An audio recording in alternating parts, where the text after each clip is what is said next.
adat Bolongian Tialo. Assalamualaikum. Cara.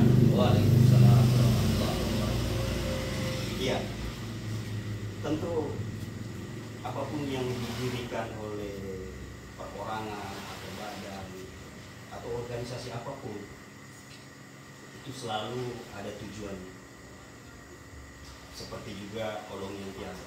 Apa yang ingin diharap ketika lembaga masyarakat adat ini terbentuk? Baik, terima kasih. Sebelumnya saya ucapkan saya salam sauna kami berdiam bahwa tujuan pembentukan organisasi lembaga adat masyarakat suku Tialo ini tentu muncul dari sebuah kekhawatiran akan adanya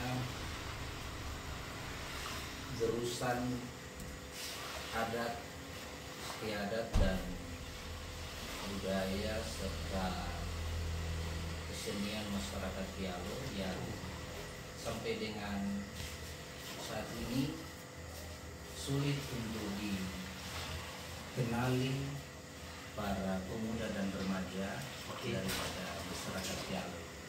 Maka inisiasi dari kita teman-teman untuk kemudian membentuk sebuah wadah yang kita beri nama Lembaga Masyarakat Adat Bolongian Tialo atau disingkat dengan LMA Bolongianot sebagai wadah yang kemudian untuk memastikan bahwa adat istiadat masyarakat Tialo dan kesenian masyarakat Tialo secara turun-menurun yang diwariskan kepada kita oleh para leluhur itu harus dijaga dan kemudian juga harus kita pertahankan serta dilestarikan. Oke.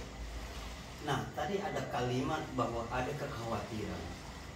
Seberapa khawatir Bung Chandra melihat ini terhadap anak-anak muda sekarang ini? Kalau kita melihat dari kondisi pemuda maupun remaja masyarakat Tialo itu, Iya. bahwa masuknya westernisasi budaya barat yang kemudian mampu memporak-porandakan struktur sosial adat warga masyarakat setempat. Oke. Tentu ini sangat memprihatinkan bagi kita. Wow. Sebuah contoh misalnya, Iya. bahwa sebagian pemuda maupun remaja kita itu sudah sulit menggunakan bahasa Tialo di dalam berkomunikasi sehari-hari. Sehingga gerusan ini jika dibiarkan maka tentu akan mempengaruhi generasi-generasi mendatang. Maka dengan demikian kami berpikir bahwa harus ada lembaga yang menaungi masyarakat adat Tialo ini untuk kemudian berserikat dan berkumpul sehingga dapat mempertahankan hak-hak daripada warisan leluhur itu sendiri. Oke. Nah, kalau suku itu biasanya ada batasan wilayah. Kalau Tialo ini itu khususnya di daerah Motong ini, kalau bisa disebutkan itu mulai persebaran dari wilayah mana, Bung Chandra?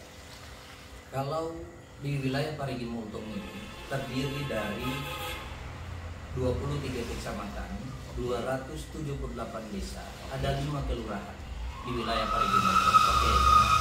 Untuk wilayah paling utara Parigi Motong itu didiami oleh masyarakat adat Tialo yang meliputi 7 kecamatan, Ya.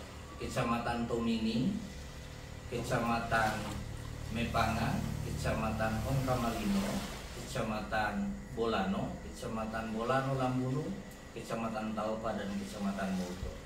Sehingga titik koordinat yang didiami oleh suku Tialo itu tepatnya dari Desa Biga Kecamatan Tomini sampai dengan Desa Sijoli Kecamatan Moto. konsolidasi dan komunikasi masyarakat adat Tialo ini memang harus secara terstruktur dan terukur, sehingga tidak menutup kemungkinan ke depan tentu lembaga adat ini akan menjadi salah satu embrio untuk generasi-generasi mendatang di dalam beraktivitas untuk adat Tialo itu sendiri. Oke. Nah, sebagai lembaga tentu ada orang yang mengurus lembaga. Sistem keterwakilan Tialo di kepengurusan itu bagaimana, Bung Cak? Baik, di posisi kepengurusan dalam strukturnya ini terdiri dari Dewan Pendiri, kemudian Dewan Pembina dan Dewan Penasehat, kemudian KSB sampai pada bidang-bidangnya. Oke. Nah, di posisi-posisi Dewan Pendiri itu tentu sudah teman-teman yang menggagas, kemudian yang menginisiasi sampai dengan berdirinya organisasi lembaga masyarakat adat Tialo ini. Selanjutnya ada yang disebut dengan Dewan Pembina. Dewan Pembina itu termasuk saya sendiri dan beberapa teman-teman yang lain yang merupakan representatif dari persebaran wilayah 7 kecamatan dan ada 107 desa. Oke, di 7 kecamatan itu ya? Ketua sendiri Bapak Bahrudin Nasindung yang merupakan representatif masyarakat adat daripada Tomini yang ada di dalam kepengurusan. Kemudian di dalam wakil ketuanya itu dari Desa Taupa, Bapak Dr. Andrus Khairuddin Mahdan. Kemudian sekretaris umumnya juga masih dari masyarakat adat Taupa, Bapak Abdul Haris Laparako. Dan kemudian untuk wakil sekretarisnya Pak Tahudin.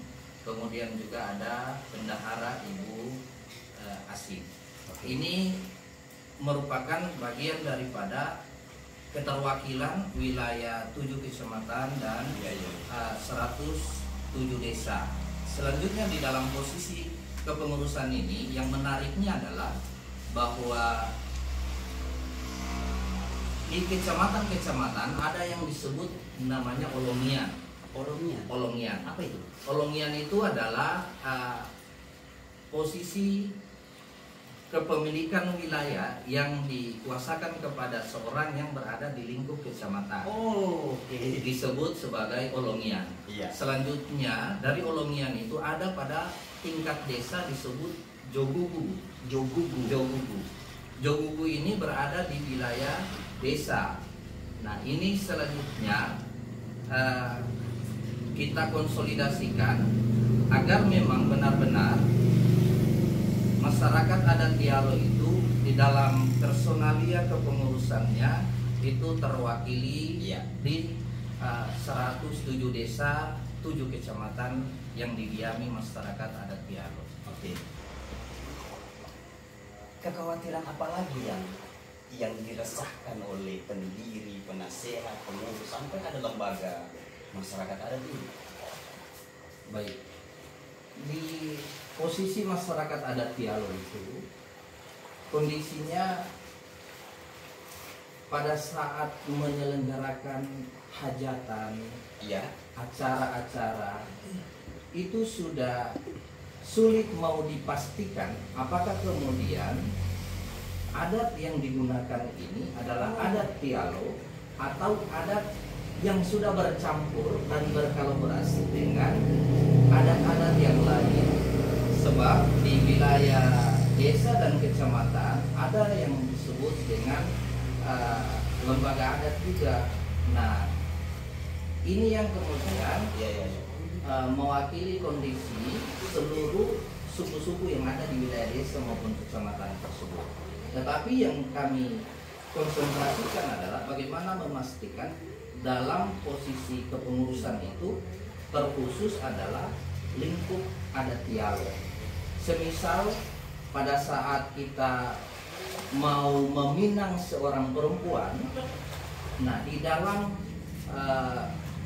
hantaran adat itu ada yang disebut dengan pembuah selele.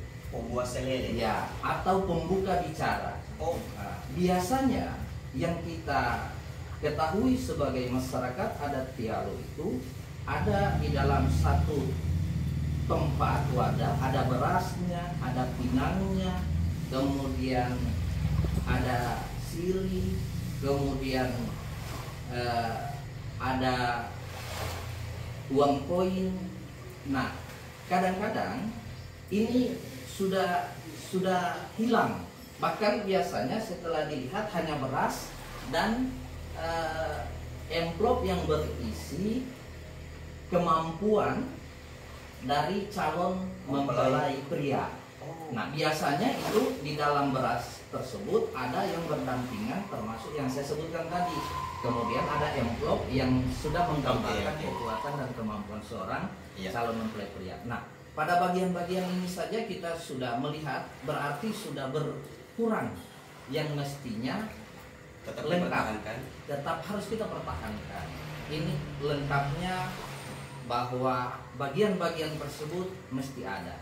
Sehingga itu kami sangat khawatir kalau ini kita biarkan, besok-besok masyarakat adat Tialo ketika mau melakukan pelamaran misalnya, mungkin sudah tidak dengan menggunakan antaran adat seperti itu sebagai pembuka bicara tadi. Sebagai pembuka bicara. Padahal itu memang benar-benar diwariskan oleh para leluhur kita, oleh leluhur Tialo, untuk memang sebagai pembuka bicara sebelum berkata-kata rombongan dari calon mempelai pria itu. Maka hantaran itu lebih awal diajukan. Oke. Bung Chandra, nah bagaimana lembaga masyarakat adat Tialo itu bisa berdampingan dengan lembaga adat yang ada sekarang ini? Itu mungkin ada di desa, kelurahan, atau kecamatan. Bagaimana bisa bersinergi dengan lembaga adat itu ketika melihat contoh kasus seperti tadi? Baik. Tentu untuk lembaga adat yang sudah ada sekarang, karena dia mengurus urusan adat secara umum.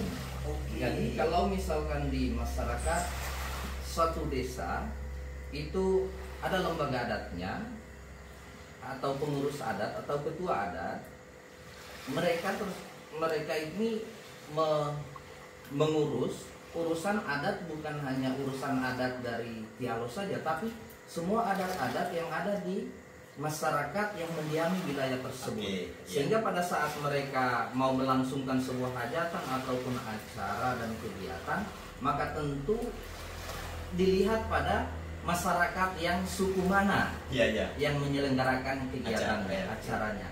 Nah, tetapi kalau ditanyakan ke kami bagaimana bisa berdampingan, tentu akan sangat berdampingan. Sebab kami melihat posisi strategis Jogugu yang ada di wilayah desa ini nanti kita akan menarik ketua adat di wilayah desa tersebut. Tetapi poin yang penting adalah dia akan berkonsentrasi mengurus urusan adat masyarakat Tialo, tidak menutup kemungkinan terlepas dari dia sebagai Jogugu, dia adalah ketua adat di suatu desa tersebut. Maka dia juga boleh mengurus boleh mengurus adat-adat masyarakat yang lainnya. Sehingga itu kami berkeyakinan tidak akan terjadi duplikasi, bahkan diskomunikasi antara lembaga adat Tialo dengan lembaga adat yang sudah terbentuk saat sekarang. Biasanya ada adat istiadat yang tetap dipertahankan, misalnya dari sisi pengobatan. Apakah juga di Tialo ada seperti itu? Iya, di masyarakat Tialo juga kami memahami sebagai warisan para leluhur, tentu ada proses pengobatan secara tradisional yang mungkin ketika ada anak yang demam panas, sebelum dibawa ke fasilitas kesehatan, biasanya kita di masyarakat Tialo itu dimintakan tolong kepada eh, suku atau orang yang dituakan di suku itu kemudian mendoakan. Biasa bahasa kita di dialog mengiturungi mesubai. Itu artinya mau minta tolong untuk ditiupkan doa dipanjatkan kepada Allah Subhanahu wa taala melalui orang tua tadi. Kemudian setelah itu akan dibawa ke fasilitas kesehatan. Biasanya seperti itu. Jadi tradisi, saya menangkapnya tradisi menghargai pemuka adat itu sangat kuat ya. Sangat kuat. Sebab memang biasanya kita ketika ada anak yang sakit, demam, misalnya langsung ke fasilitas kesehatan. Tetapi kalau kami masyarakat Tialo, sebelum dibawa anak tersebut tetap kita cari, oh di sana ada orang tua, kita tetap mintakan tolong sebelum. Jadi pada saat kita sudah perjalanan menuju ke fasilitas kesehatan, kita minta disinggahkan di sana untuk mintakan tolong untuk didoakan. Kira-kira itu yang selalu kita lakukan biasanya masyarakat Tialo. Jadi memang benar-benar menghormati dan menghargai orang tua di suatu kampung tersebut sangatlah tinggi dianut oleh masyarakat Tialo. Tata keramanya terjaga, adabnya terjaga sebelum dibawa ke fasilitas kesehatan. Oke, nah untuk sebaran ini kan kita ada di ujung utara Sulawesi Tengah. Kemudian di sebelah sudah ada provinsi kabupaten. Nah, apakah sebaran Tialo itu juga ada di sebagian Gorontalo tetangga provinsi? Kalau kita pada posisi kecamatan bagian utara berbatasan langsung dengan Provinsi Gorontalo Kabupaten Pohuwato, Kecamatan Kopayato Barat. Ya. Nah, di wilayah Kecamatan Kopayato Barat, kemudian Kopayato Induk, Kopayato Timur, ini masih ada sebagian besar masyarakat Tialo yang juga kemudian berdomisili dan sudah tinggal menetap di wilayah kecamatan yang ada di Kabupaten Pohuwato tersebut. Jadi memang bahkan kalau kami misalnya silaturahmi ke wilayah tersebut, kemudian bertemu dan bertegur sapa, kami menggunakan bahasa Tialo. Saya harus upload dulu itu untuk bahasa Tialo itu. Kemudian Bung Chandra, ini kan sudah terbentuk. Apa agenda awal sebagai, saya ingin mengatakannya peluru, bahwa kita masyarakat Tialo ini benar-benar ada dan kita mau menjaga itu? Apa agenda terdekat yang kita sementara lakukan sejak terbentuknya tanggal 28 kemarin? Ini kita mau memastikan awal adalah proses administrasi organisasi ini secara normatif diakui oleh negara. Tentu kita akan menyiapkan konsideran anggaran dasar, anggaran rumah tangga seperti yang sudah dibahas. Kemudian nanti kita akan daftarkan ke Kemenkumham. Selanjutnya kita akan bawa ke Kesbangpol sehingga secara legalitas kita sudah diakui oleh negara dan juga diakui oleh daerah. Ini yang pertama kita lakukan. Selanjutnya yang agenda penting kita akan lakukan dalam waktu dekat ini adalah bagaimana memastikan deklarasi yang akan dilaksanakan di Kecamatan Tomini, tepatnya di Polu Polantiane Puane, atau di tempatnya Raja dilantik.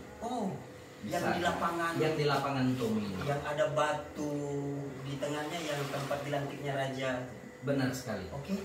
Nanti kita akan melangsungkan deklarasi sekaligus pelantikan pengurus yang insya Allah dalam beberapa waktu ke depan kita akan meminta pemerintah daerah yang akan melantik lembaga adat tersebut. Tetapi sebelum melaksanakan kegiatan pelantikan itu sebagai acara puncak. Nanti akan diisi dengan berbagai kegiatan-kegiatan kesenian, deklarasi. Ya, Oke. deklarasi dan pelantikan itu akan diisi dengan kegiatan-kegiatan lomba-lomba tarian tradisional masyarakat Tialo, kemudian permainan-permainan tradisional masyarakat Tialo itu kita akan lombakan selama menunggu pelaksanaan kegiatan di Kecamatan Tomini tersebut. Iya, oke. Jadi agenda selanjutnya yang kita pikirkan saat ini adalah bagaimana memastikan bahwa masyarakat Tialo di wilayah Olongian atau di kecamatan akan ada yang namanya laboratorium bahasa Tialo. Wow. Ini yang memang agak sedikit menarik, bahwa di setiap Olongian yang kurang lebih ada 7 tersebut, kita akan menetapkan dengan SK kepengurusan tersebut, pengurus akan menetapkan Olongian mana dan Jogugu wilayahnya itu menjadi laboratorium bahasa Tialo, sehingga warga masyarakat di sana akan didorong untuk melestarikan bahasa tersebut, sehingga masyarakat di desa-desa lain ketika mau mengenali bahasa Tialo yang sebenarnya dan sesungguhnya, maka akan diminta mengadakan studi bandingnya ke desa yang sudah ditetapkan menjadi laboratorium bahasa Tialo. Ini yang mungkin kita akan lakukan dalam waktu dekat. Sebab begini, kalau ini kita tidak lakukan secepatnya, maka tidak menutup kemungkinan kondisi bahasa Tialo itu akan sulit dikenali oleh remaja dan pemuda-pemuda Tialo. Maka tentu menjadi agenda penting dan paling dekat kita akan jangkau adalah menetapkan desa dalam sebuah Olongian itu menjadi laboratorium bahasa Tialo. Oke, Bung Chandra, menarik perbincangan kita, termasuk tadi itu laboratorium bahasa Tialo, karena tidak semua suku itu akan melakukan hal seperti itu, membuat laboratorium bahasa. Kita ada di sesi terakhir. Sebagai closing statement dari Bung Chandra Setiawan, apa yang ingin Bung Chandra katakan soal lembaga masyarakat adat Olongian Tialo? Lembaga masyarakat adat Olongian Tialo ini adalah wadah yang kemudian mempersatukan semua masyarakat adat Tialo dari Desa Biga Kecamatan Tomini sampai dengan Desa Sijoli Kecamatan Motong, untuk kemudian menjadi sebuah payung besar untuk menaungi semua masyarakat adat Tialo. Tentu ini juga kita harapkan akan mampu bersinergi dengan masyarakat adat daripada suku-suku yang lain yang mendiami dan menempati wilayah desa-desa yang didiami oleh masyarakat Tialo. Tidak kemudian kita mendiskreditkan ataupun juga kita bisa disebut sebagai rasis dan primordialisasi, tidak. Tetapi kami hanya ingin memastikan bahwa warisan leluhur masyarakat adat Tialo memang benar-benar dijaga sampai turun-temurun untuk generasi-generasi mendatang.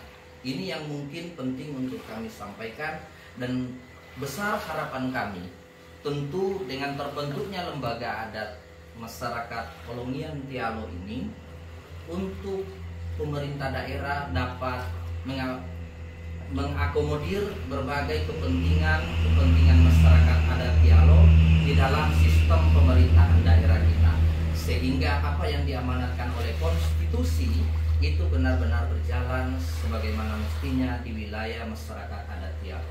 Saya kira itu yang menjadi closing statement dalam penyampaian ini. Kita aplaus dulu untuk closing statement Bung Chandra Setiawan soal masyarakat Tialo. Ya, sahabat podcast Media Suara Palu, demikianlah bincang-bincang kita bersama Bung Chandra Setiawan, SPD UPD, Dewan Pembina Lembaga Masyarakat Adat Kolonial Tialo.